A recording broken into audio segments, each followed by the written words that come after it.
Well,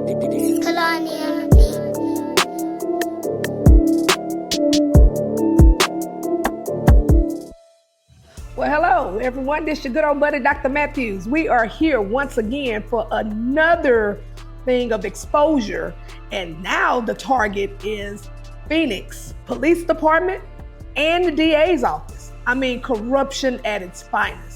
We have Miss Sabrina Ross that's here today, and Miss Sabrina Ross had actually lost her son. Let me just kind of give y'all a brief overview on what's going on real quick so you can see what her son looks like. So this is Anthony Ross. This is her son, and he was murdered in Phoenix, Arizona. Here, Miss Ross again with her son, Anthony.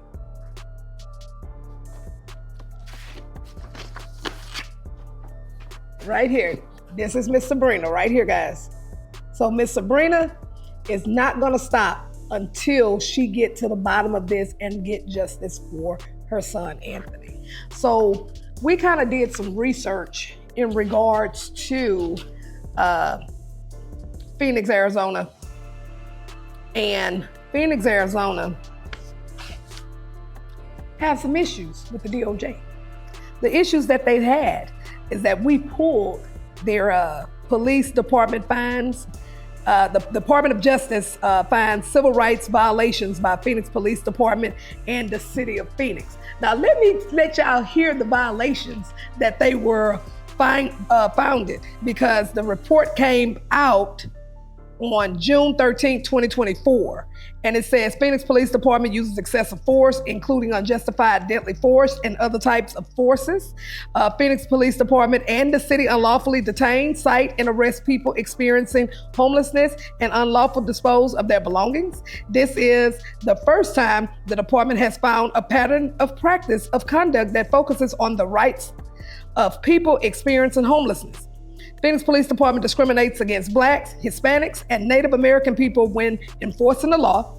Phoenix Police Department violates the rights of people engaged in protected speech and expression.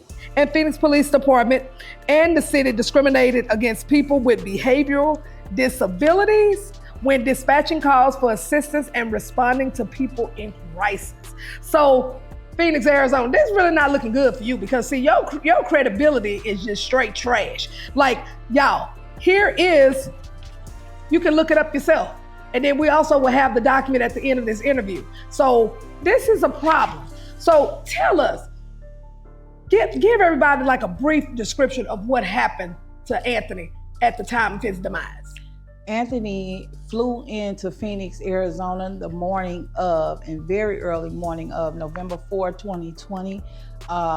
He went to school there all the way from 14 to 18 years old, made it to the 12th grade there. And so he was very familiar with Arizona. He was not a new visitor there. He lived there. He had a valid address there.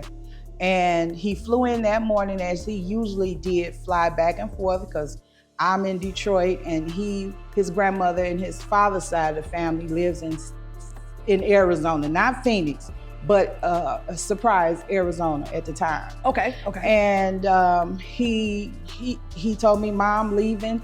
I'm going to go get an apartment. I'm going to go find a house or something." So he left home with like a bag of money, like anywhere from $10,000 to $60,000 on him. And when he got on the plane, he was, I would say he was abducted off from the airport. Mm-hmm. And it appears to me that they made him change his clothes, because I knew what he had on. He showed me everything he was wearing the day before he left. Mm-hmm. Now, when I found out, because Phoenix police never called me and told me that my son had been shot or murdered or lost his life. I'll put it that way, shot and lost his life, because he survived he survived on that sidewalk, but they didn't render my son aid. But yeah, just minutes away from the airport, they had suspects come to the airport scouting him out. They were set up to trap him, and he was found not even found, because the police were there. It came out during trial that they were in the area. They didn't answer to the 911 call for over 5 to 8 minutes.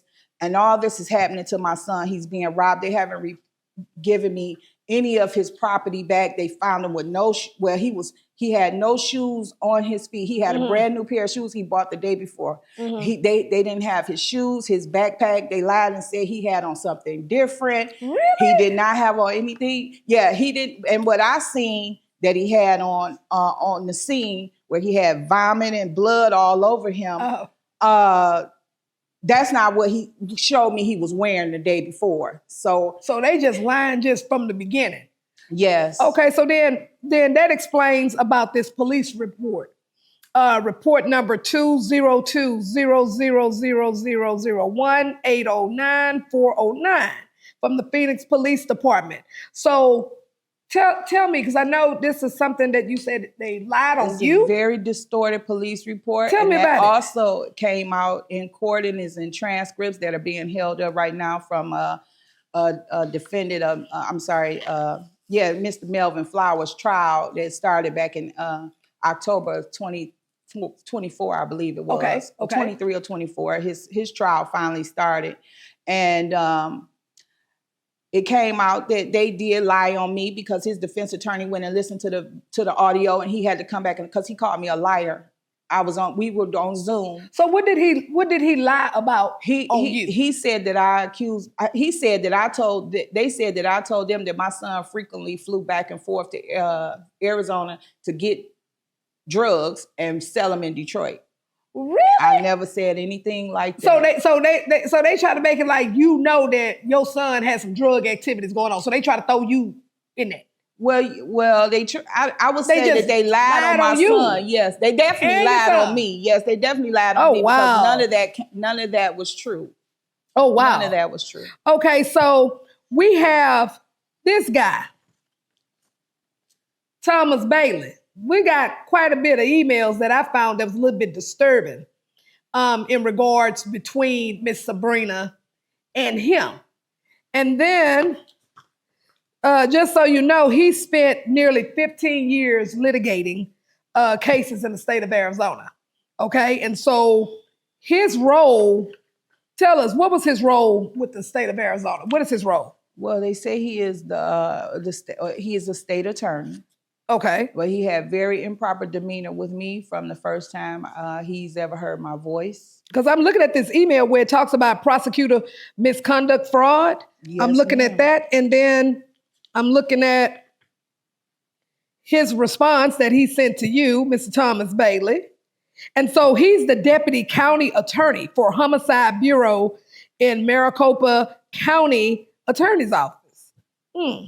So tell us about this email exchange, because I'm gonna make sure that you guys see the email at the end, but just kind of tell us about how did this go on between you, Thomas, and then we got another one, John Ellison, which is the deputy county attorney as well. And here's a picture of him. He deals with the capital gang, repeat offender, cold cases, all type of stuff. That's him right here. So there's been some exchanges between Miss Ross and these two white boys. So tell us about what's going on with them. Very improper exchanges. They had very improper demeanor with me as a victim, and not only a victim of a child that I just lost, but as an out-of-state victim. I'm an out-of-state victim. I've never been to Phoenix. Okay. Because I was looking at these emails, and I'm telling you, I was very disturbed behind, especially the one that talks about the prosecutor misconduct fraud. So tell me about that. Tell me a little bit. Yes, because they knew exactly who all the players were. John Ellison gave me his personal phone number so that I can call him and tell him everything I know and that what I'm thinking. And Mr. Bailey, he was the acting prosecutor. Ellison, he just popped in whenever but I believe Mr. Ellison is the one that cleaned it up for everybody. Mm-hmm. But they both had improper demeanor with me, stating just things that were very uncomfortable. You know, it was very uncomfortable experience. I was very disappointed with that state attorney's office on how they treated me and my family. So what did they do? They knew all about all the players. They knew that these people came in from out of state for three, four different states to do this. What And states then- did they come from? Well, they came from California. They came from Detroit. They came from Nevada. One of the judges said, oh, what happens in Vegas stays in Vegas. That's not fair. This is a capital murder case. They took a man off an airplane on election day. He's just off the airplane no more than 25 minutes and he's dead. He's been flying in and out since he was 14 years old without incident. Yeah, they were very inappropriate with me. Okay. Well, now I see that we have a medical examiner report, guys. And so with this medical examiner report appears that it does not correlate with, the medical examiner report does not correlate with his injuries. Okay, and when you look at this picture here, and especially when you look at the end of this interview, you will see that he's been shot twice in 2 different areas. And it appears that one of the guns could have been a 9mm and the other one looked like it could be, in my opinion, a 40 caliber. So tell us, tell us about this medical examiner report and what is it that you're doing about this? Well, once we got to Phoenix, Arizona, the very next day after the incident, we got there we took the same flight the same morning, 6 a.m. We arrived by 8:40. We got to the police department by 9:40. Oh God, I'm losing my train of thought. Oh no, you're fine. Because with that medical examiner report. Oh yes, ma'am. Yeah, because I was looking at that. I looked at the toxicology report. And like I said, we provide this for you guys at the end of this interview. And it doesn't correlate with that picture. Yes. That I seen with your son. Yes, I asked the police department, I said, listen, I'll be here for 3 days and I want my son's body. I came there just to claim his body and bestow my last act of love for my son by giving the police the information that I had. Mm-hmm. And they were very rude with us. They didn't let my other son come up and interview. They refused them, but he had the evidence in his telephone, so they had to let us up. But at any rate, they said that he would be released from the police department and he would be released from the medical examiner's office and he would probably be able to fly out with us on that 3rd day. Well, I ended up extending to 6 days. So I stayed in Phoenix for 6 days. And then they said, oh, he's ready to go. He's ready to go. Well, when we got ready to go, we had to go to the funeral home. The funeral home had my son, Body Preston's funeral home, and they would not release my son. They would not release my son for over 2 weeks. When I got back to Detroit, it took 14 more days for me to get my son home. But as soon as we got him home, we took pictures.